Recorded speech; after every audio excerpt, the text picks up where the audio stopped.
അമ്പോടു മീനായി വേദങ്ങൾ വീണ്ടിടും അംബുജനാഭനെ കൈതൊഴുന്നേ. ആമയായി മന്ദരം താങ്ങി നിന്നിടുന്ന താമര കണ്ണനെ കൈതൊഴുന്നേ. അമ്പോടുമീനായി വേദങ്ങൾ വീണ്ടിടും അംബുജനാഭനെ കൈതൊഴുന്നേ. ആമയായി മന്ദരം താങ്ങി നിന്നിടുന്ന താമര കണ്ണനെ കൈതൊഴുന്നേ.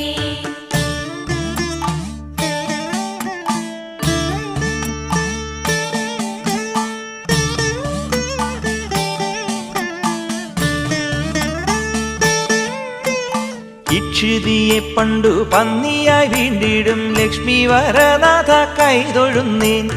ഈരഴും മാനുഷ കേസരിയായിടും കോടക്കാർ വന്നനെ കൈതൊഴുന്നേ.